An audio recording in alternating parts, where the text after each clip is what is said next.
For me, stared death in the face. I got dressed, walked outside, and strolled along Broadway, thirsty for the morning sun after so many days of darkness. The winds of the storm had finally disappeared.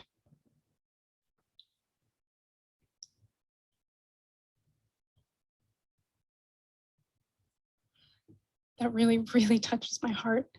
Let's just take a moment together and just take that in. We'll just listen to the bell and breathe and just reflect on what I just read.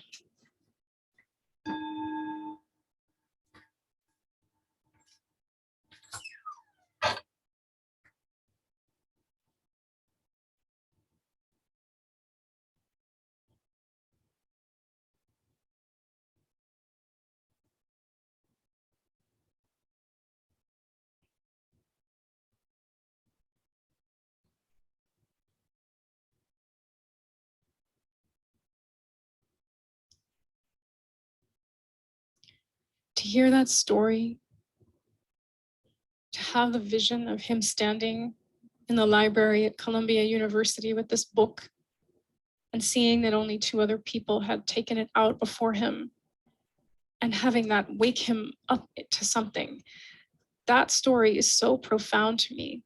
And I feel that those of us who have been touched by the amazing gifts that this man, this being, this bodhisattva has given to the world, those of us who have been touched by that can really receive so much from that story, or for any of the stories about his life and his realization, to see what he went through. You know, in this book, it talks about periods of loneliness and despair and darkness that he went through. And, you know, like any mystic on their journey, you know, the real grappling with, you know, self and letting go of self and, you know, waking up to the truth. That is something that we can all relate to. And that is something that he is showing us the path, you know, not only through his teachings, but through his life, through what he embodied, through the way that he had the utmost impeccable integrity of being able to walk what he talked. So after some time, he went back to Vietnam after he did his Fulbright and finished at Columbia. And obviously, there were all kinds of difficult things continuing to go on there, and he was very active in the working for peace. And he, at some point along the way, I think it was in 1966, he established the Order of Interbeing. And interbeing, as many of you probably know, is a word that Thai coined that is like the core of his teaching. If you could say there is a core, there really everything, nothing has a core really from that perspective. In the Buddhist perspective, you know, everything is empty of its own self-identity. But if there was a core, it would be this teaching on interbeing, which is really that story that I read you. That was the realization that happened. That sense of, I am not a separate self. I am not an individual self-entity. I am actually connected to the entire cosmos. There is only this one interconnected, you know, experience in life. There is nothing that is separate on its own. And that teaching of interbeing is actually something that I find really inspiring. And I studied comparative religion in my undergraduate and graduate degree. And I really found this teaching from the Buddhist tradition that where it comes from is that there's a text called the Avatamsaka Sutra. And in that text, there's a teaching about the jewel net of Indra, which I've read Thai talk about before. And I think interbeing is kind of his way of interpreting and explaining that teaching of the jewel net of Indra. And what that metaphor is, it basically says that, you know, in the universe, there's basically, it's just, there's a net that stretches infinitely in all directions. And at each node of this net is a jewel. And every jewel reflects every other jewel in the net in an infinite reflecting process. It's such a beautiful teaching. And what it really shows is that all of the totality is contained in the part, and the part is in the whole. It's all one. Everything is reflecting everything else. So he coined that word interbeing to help us understand, especially, in working for peace or in anything that we're doing, there is no separation. There is no me or you. There is only interbeing. Nothing exists on its own. It's connected to everything else. There's something really short but beautiful about this teaching of interbeing. He talks about a flower. I've heard him talk about this a number of times, how if there is no such thing really as a flower is just made of non-flower elements. So here's what he says about that. There is no such thing as an individual separate self. A flower is made only of non-flower elements, such as chlorophyll, sunlight, and water. If we were to remove all the non-flower elements from the flower, there would be no flower left. A flower cannot be by herself alone. A flower can only interbe with all of us. Humans are like this too. We can't exist by ourselves alone. We can only interbe. I am made of non-me elements, such as the earth, sun, parents, and ancestors. Such a beautiful teaching. And that is really the essence of how he lived, and that realization that I read to you from the library. He kind of saw that. He saw that there's nothing left out. No being, no non-being, no birth, no death, no self, no non-self. It's all the totality, everything reflecting everything else.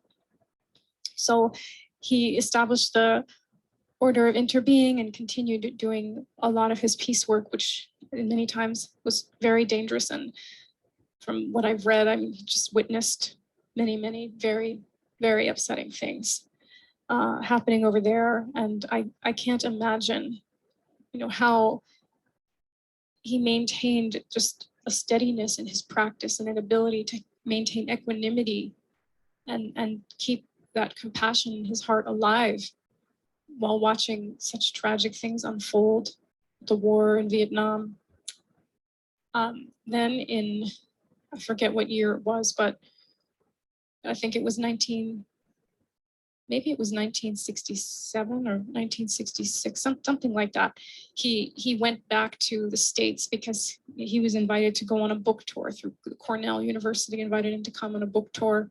And it was at that time that he met Dr. Martin Luther King, whom he had corresponded with the year before, requesting his support to end the war. So he was lobbying different Western leaders to try to get their help to stop the war. But he also created something in Vietnam.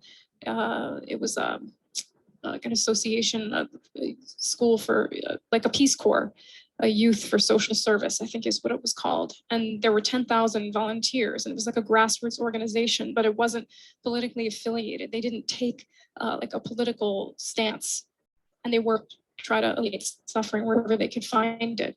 So when he went to the States on this book tour and he met Dr. Martin Luther King, who the next year nominated him for the Nobel Peace Prize. But when he was there, because of his calls for peace, he was exiled from Vietnam, as many of you know, and he was not able to return for almost 40 years, 39 years.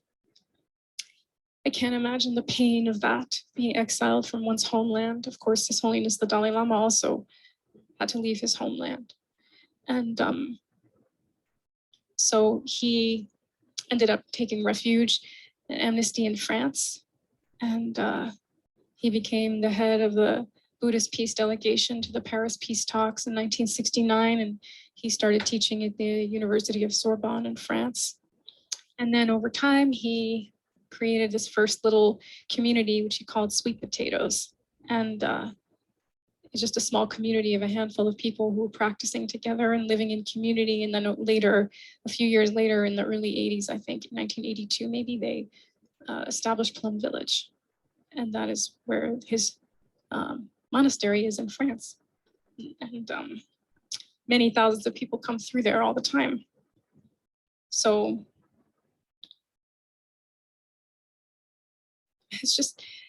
it's interesting to just talk about this, to kind of like share the story of what these different things that happened in his life. But if you really think about what he went through and what he experienced, I don't have words for it. It's just completely humbling.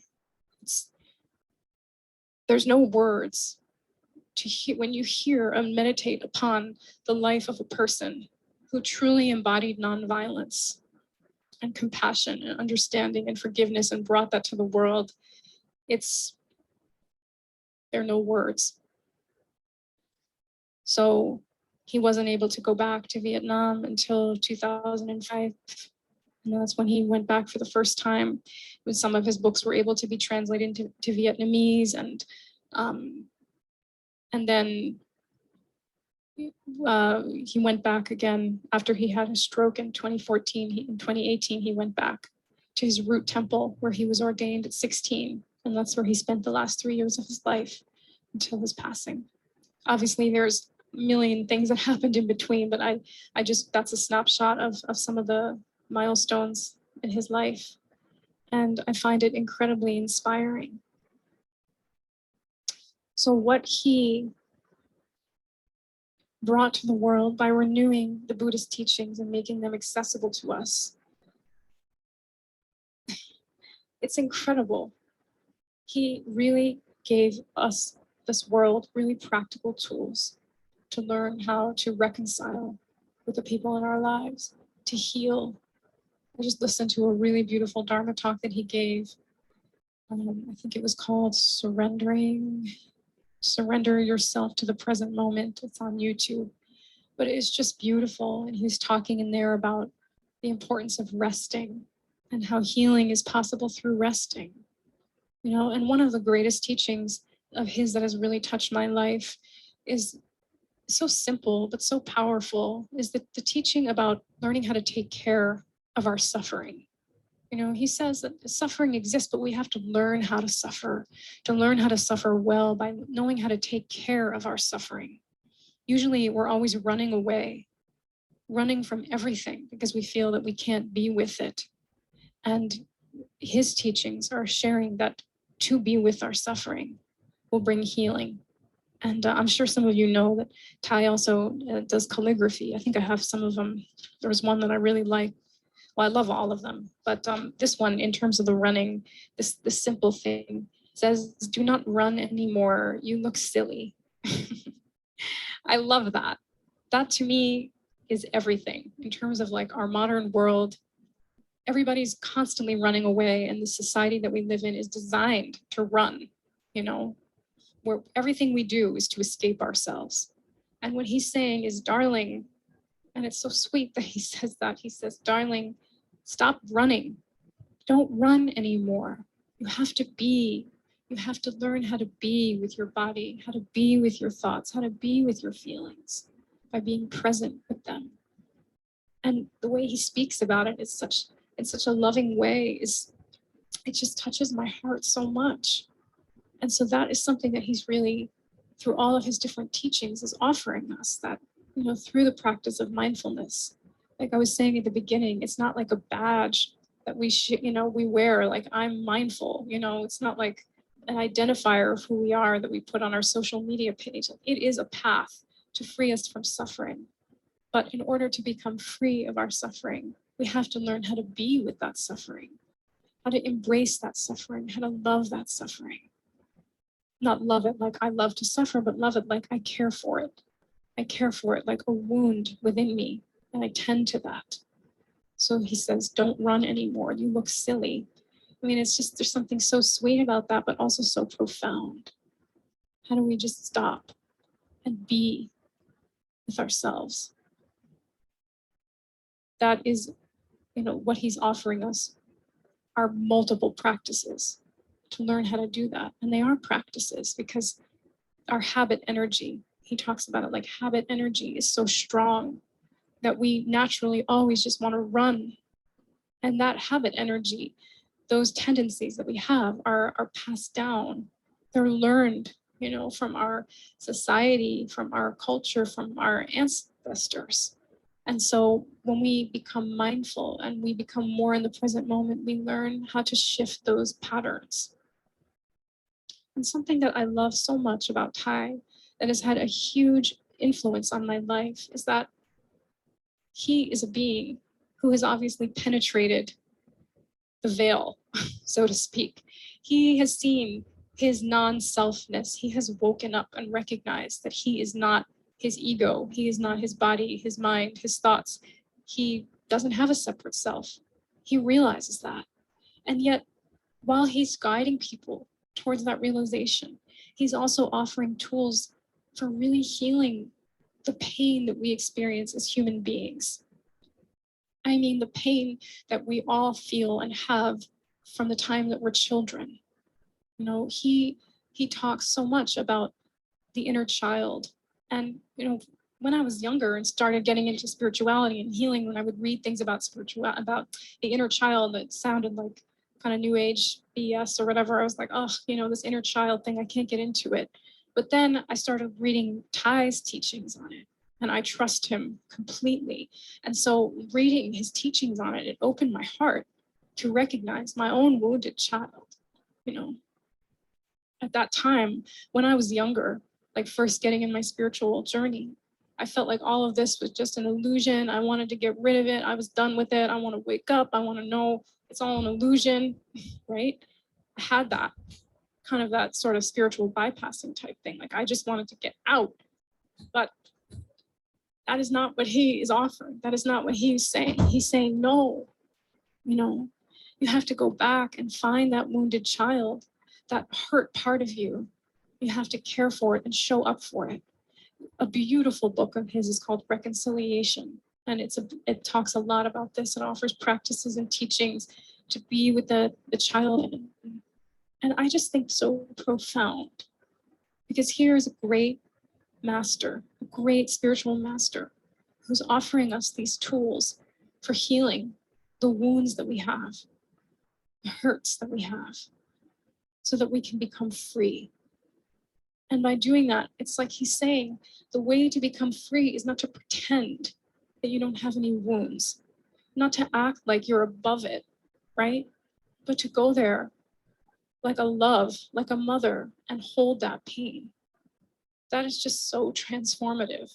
Even to talk about it, it just touches my heart in a really profound way. And any of you who have done other sessions with me or my course or whatever know that I do tend to do things with the inner child. Singing to the inner child is something that I really think is important, to see the child within, to embrace that child, to acknowledge the pain that that child has experienced. And so much of that comes from what I've received and learned from Thay. And so, again, so much gratitude. It's hard to talk about. Actually, I think I'll read you something about that, if you don't mind. I'm just kind of giving you like a little things here and there that have touched me, just to plant seeds. I mean, he has so many hundreds of, teachings and practices, but I just want to share with you some of what has really transformed my life. So this is just a little thing about the inner child from that book, Reconciliation. It's just so beautiful. Every one of us has a wounded child within who needs our care and love. But we run away from our inner child because we're afraid of the suffering. In addition to listening to others with compassion, we must also listen to the wounded child inside us. That little child needs our attention. Take time to go back and tenderly embrace the wounded child within you. You can talk to the child with the language of love. Dear one, in the past, I left you alone. I've gone away from you for so long. I'm sorry. Now I've come back to take care of you, to embrace you. I know you suffer so much, and I've neglected you. But now I've learned the way to take care of you. I am here now. If we have to, we can cry with that child. Whenever we sit, we can spend time sitting and breathing with that child. Breathing in, I go back to my wounded child. Breathing out, I take good care of my wounded child. When we go for a walk, we can take the hand of our little child. We should talk to our child several times a day for healing to take place. The little child has been left alone for a long time, so we need to begin this practice right away. Go back to your inner child every day and listen for 5 or 10 minutes, and healing will take place. And this is just one small thing that I think is so important. He says, our wounded child is not only us. He or she may represent several generations of ancestors. Our parents and ancestors may have suffered all their lives without knowing how to look after the wounded child in themselves.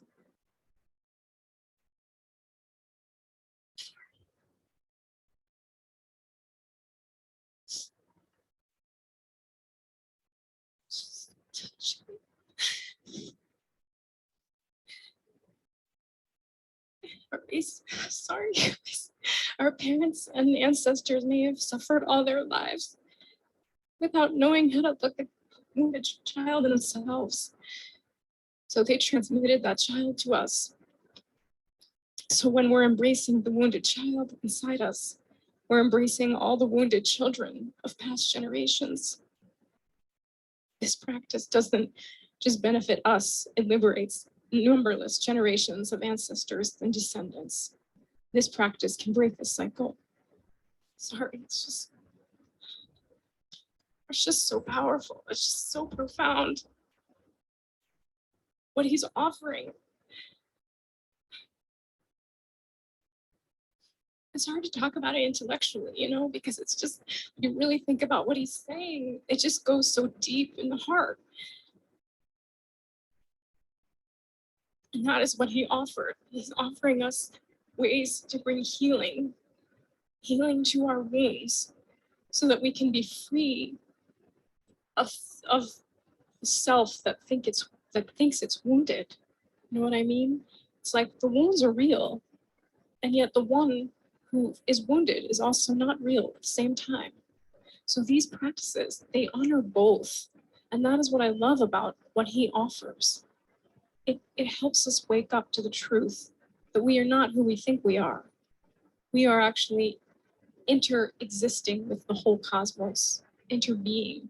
And yet at the same time, this being, this sense of self, has gone through many, many pains and needs our love and needs our attention. So I would say in such an interesting way that he's such a great teacher of self-love, the greatest, teaching us how to love and care for ourselves, and then to go beyond that idea of a self. When that idea of a self is what really keeps us suffering. That is what really keeps us, in all of our struggles in life. Feeling separate, I have to be above you, I'm below you, I'm better than you, I'm worse than you, I have to prove myself, and all the stuff that we're doing all the time. So for me personally, that is one of the greatest things that I've received from him, is recognizing that it's possible and necessary to have both, to bring healing to the human pain and wounds, and to embrace that with love, with the energy of mindfulness, and to sit, to witness, to be aware, of who is this self, the self that I think I am, that is having these experiences. I came across Thich Nhat Hanh when I was 16, and my friend's mom, I was visiting her, and she had this book, which I'm sure many of you know, Pieces Every Step. This is like, it's interesting to touch this book is like to touch myself as a 16-year-old, because this is the book that I had since I was 16. And I was so enamored with this book. I was visiting my friend, but all I wanted to do was read this book. I had never seen anything like this before. And so her mother gave me the book and said I could take it. And it blew my mind. It completely blew my mind. As a 16-year-old, reading about the simplest of things, just about paying attention and being in the present moment. I had never really heard anything like that before. I had no idea, what it would be like if I, started doing some of those things in my life.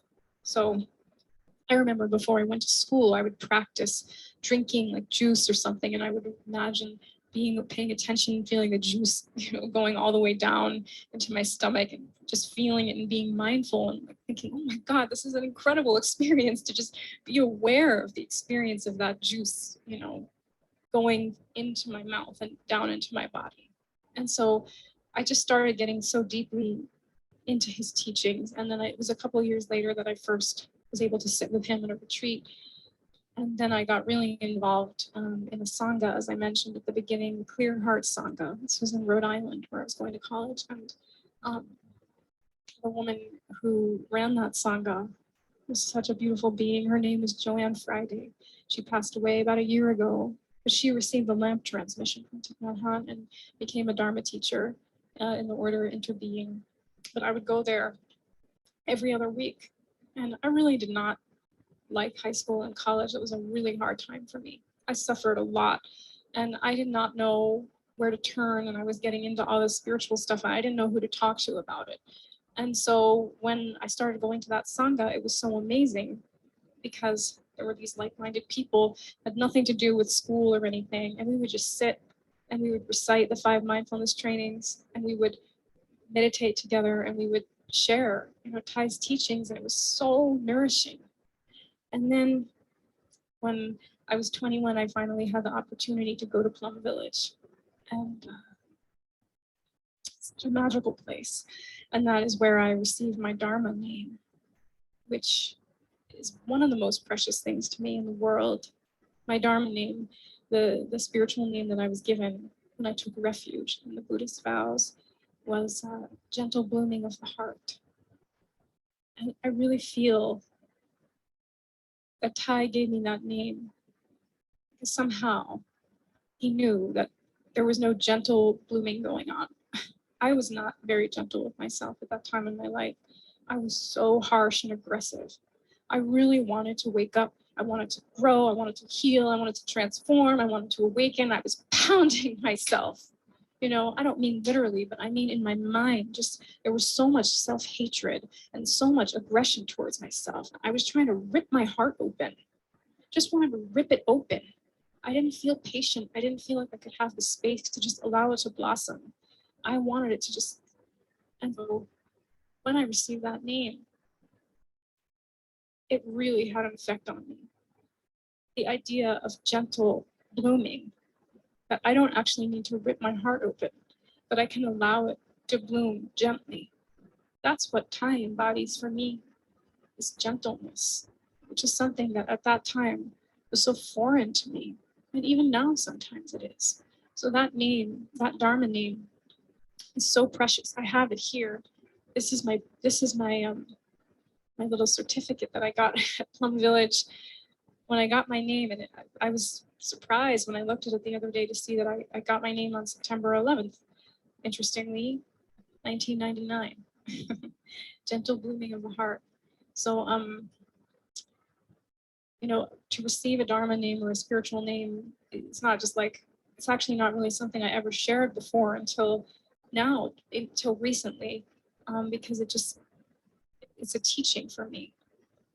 That kind of name that we receive from a great master or something is like something to meditate on, to contemplate. It's like a teaching in itself. And so I really find myself coming back to that again and again.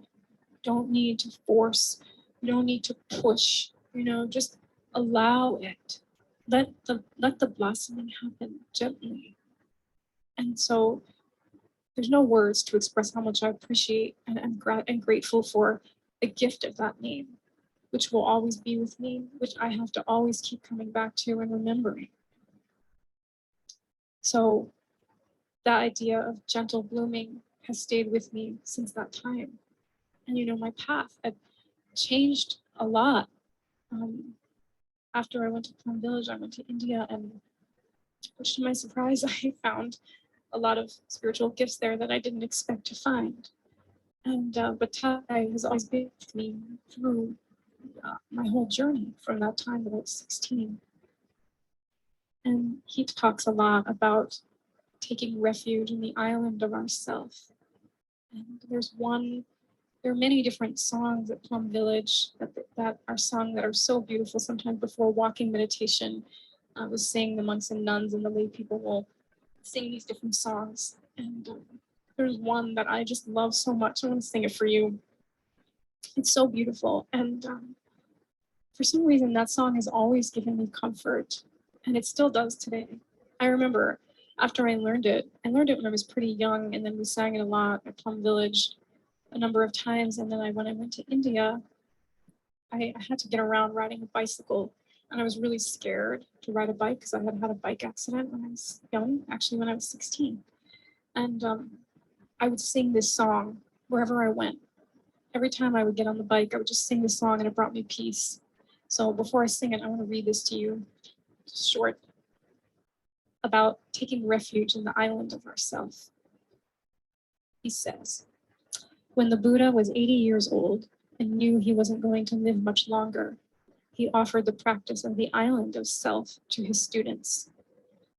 He said that there is a safe island within yourself that you can go back to every time you feel afraid, unstable, or in despair.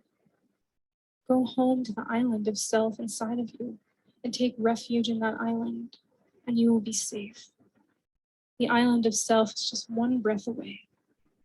With the practice of mindful breathing or mindful walking, we can come home to our island straight away. So this is a song that I'm going to sing for you from the Plum Village tradition. One of my favorites about going back to our island. And these songs are so sweet. They almost sound like children's songs. And they just awaken that childlike innocence.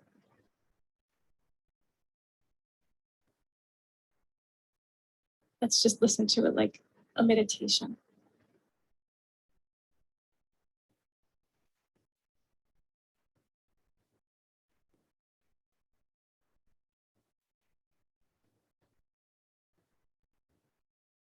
Breathing in, go back to the island within myself. There are beautiful trees within the island. There are clear streams of water. There are birds, sunshine, and fresh air. Breathing out, I feel safe. I enjoy going to my eyes. Breathing in, I go back to the island myself. There are beautiful trees within the island. There are clean streets of water. There are birds, sunshine, and fresh air. Breathing, I feel safe. I enjoy doing.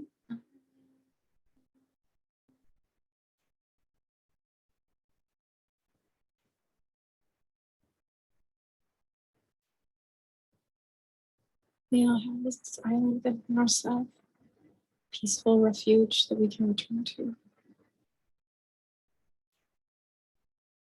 An abode of compassion and understanding, love and forgiveness. It's always available to us in the here and now, in the present moment. That is what time is taught.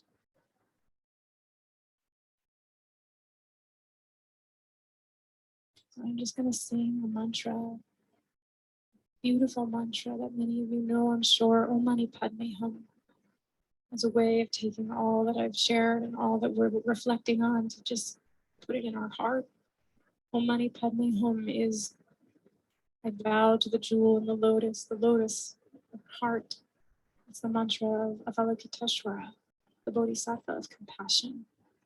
And so as I sing this, I hope you can feel that compassion compassion for yourself, within yourself, that Thai would like all of us to know, to feel the compassion coming from him, this amazing master, this amazing being who is lighting the path for all of us and teaching us that compassion is the way, love and understanding are the way.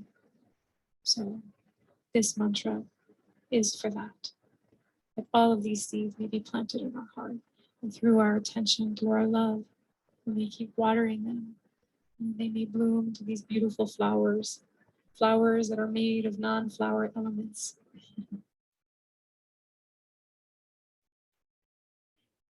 This song was written by my very dear friend, Charlie, who some of you know and heard me talk about. My friend Charlie was killed in a bicycle accident in the fall, and he was one of my very beloved musical partners for about 10 years, who played guitar with me, sang in a lot of my concerts and live events. And so I really miss him. He's here in this music, and so I'm happy to sing the song in his honor and for Thai, for all of us.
My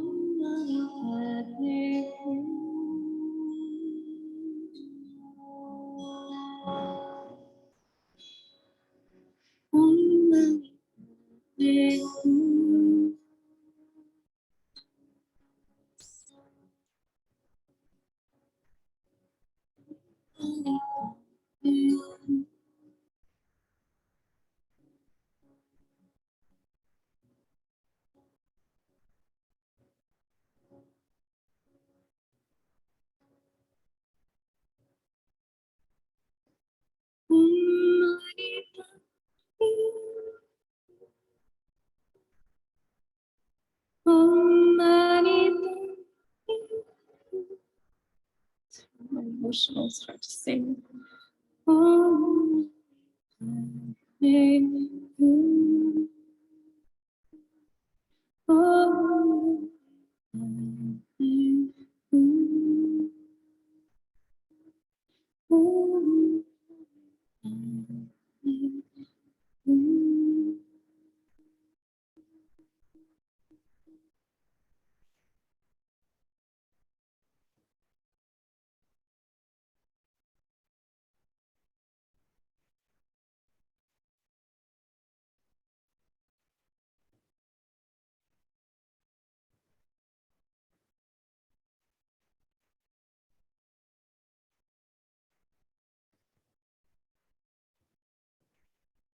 Here's a poem from time.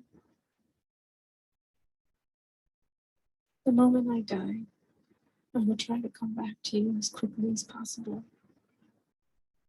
I promise it will not take long. Isn't it true I'm already with you as I die each moment? I come back to you in every moment. Just look, feel my presence. If you want to cry, please cry. And know that I will cry with you. Tears you shed will heal us both. Your tears are mine. The earth I tread this morning transcends history. Spring and winter are both present in the moment. The young leaf and the dead leaf are really one. My feet touch deathlessness, and my feet are yours. Walk with me now. Let us enter the dimension of oneness and see the cherry tree blossom in winter. Why should we talk about death? I don't need to die to be back with you.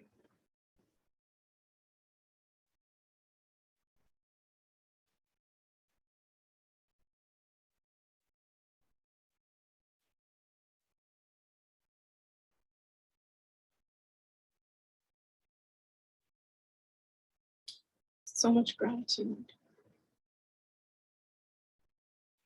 Let us offer our collective appreciation.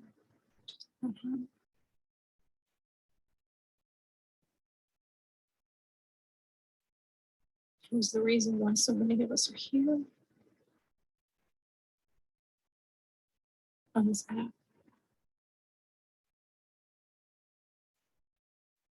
Thank you for teaching us how to pay attention, to see the blue sky and beautiful flowers and trees, to taste our food and drink our water, to take care of our body and our mind and emotions, to care for the child within us, to care for one another and the earth, knowing that we're not separate from her, but we exist in her and she in us, in every cell.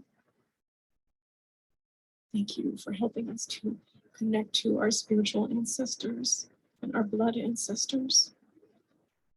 Thank you for giving us so many practices to help bring healing and reconciliation into our lives and showing us that this is possible.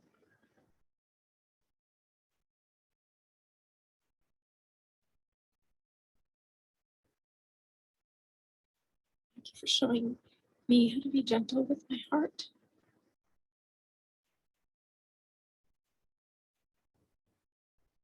Thank you for being an example of nonviolence and compassion.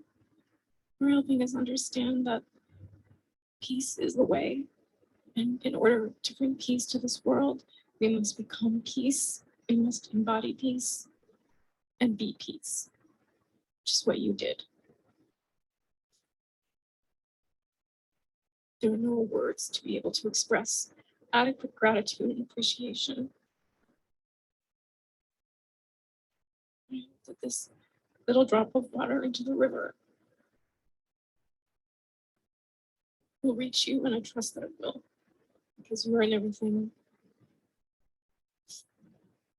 including every cell of all of our body and every cell of Mother Nature. So with that, if you want to join your palms with me, we'll just ring the bell once and bow in our mind, our heart, with our body to this great being, Thich Nhat Hanh, who brought so much to us, to the world.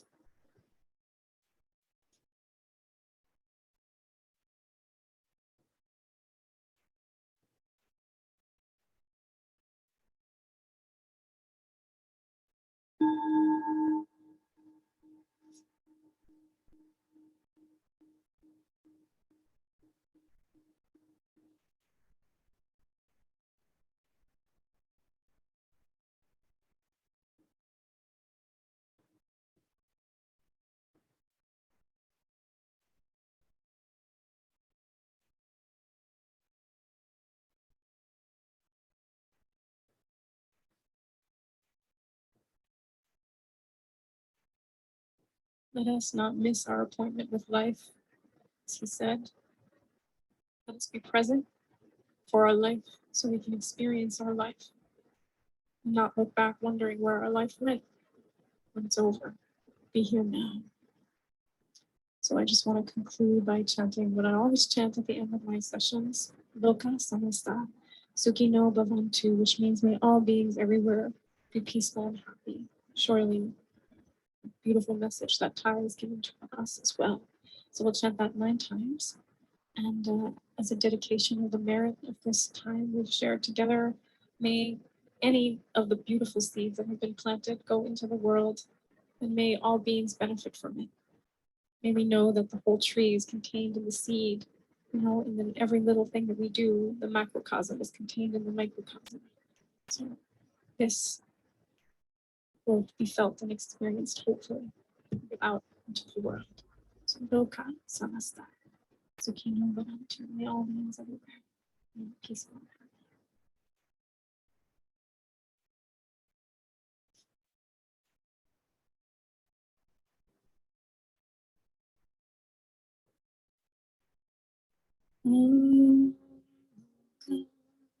Samasta Sukhino Bhavantu. Samasta Sukhino Bhavantu. Loka Samasta Sukhino Bhavantu. Loka Samasta Sukhino Bhavantu. Loka Samasta Sukhino Bhavantu. Loka Samasta Sukhino Bhavantu. Loka Samasta Sukhino Bhavantu. Loka Samasta Sukhino Bhavantu. Loka Samasta Sukhino Bhavantu. Om Shanti Shanti Shanti. Om Shri Guru Pyo Namaha. Hari Om.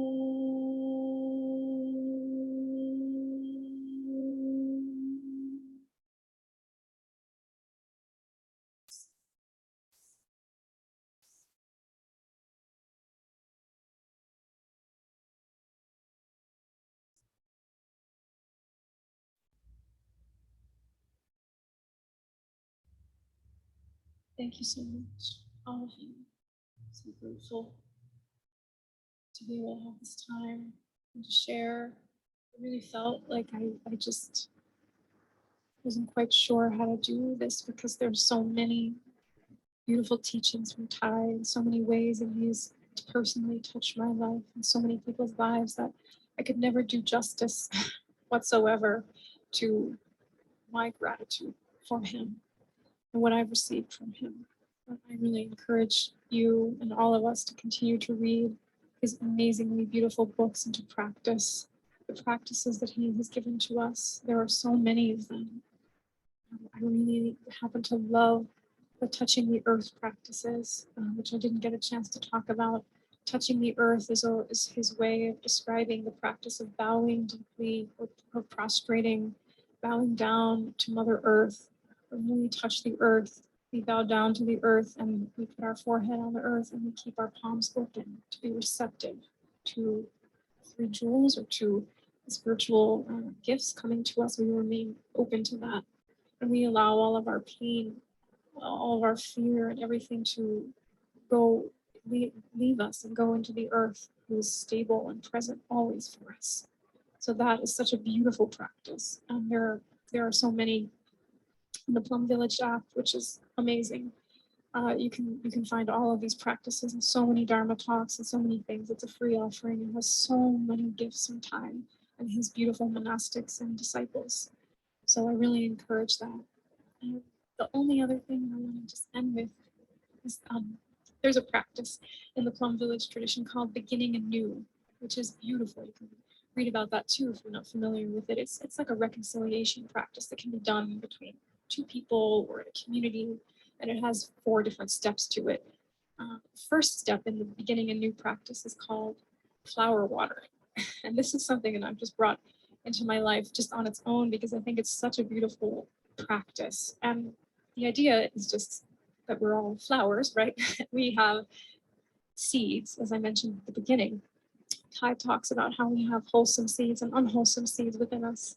And, the environments that we're in, the things that we consume in the media or what we, are surrounded by, it affects the seeds. We can either water the seeds of anger and hatred, or we can choose to water the seeds of love and understanding and forgiveness. And so flower watering is a way of watering the wholesome seeds in another person or in ourselves. And I just love the idea of that. So it's something practical that can be brought into everyday life where with your loved ones, a partner, or your child, or a friend, or whatever, that you can just water that person's flowers on a regular basis and help to cultivate and nurture those wholesome seeds by just sharing words of appreciation. You know, I I love to do that and just say to someone I love or someone, anybody, I want to water your flowers. I want to tell you something that I love and appreciate about you because that will make those seeds grow and sprout. So let's water each other's flowers and help one another to see the beauty of our being and the possibilities that exist for healing, and for really touching joy in this life, even with all the pain that's there, to touch the wonders of life, which we won't ever know unless we actually pay attention, be present, which is not easy to do. Anyway, thank you so much for your time and being here with me. I really, really appreciate it. And I am offering a workshop. I don't want to forget to mention that on March 6th. It's called The Subtle Body, which may sound a bit random, but it's not actually. And as I was getting ready to do this session, I was reflecting on, the subtle body is, we will be looking at ourselves really as multidimensional beings. And so I want to explore some of the different teachings around, this being that we are.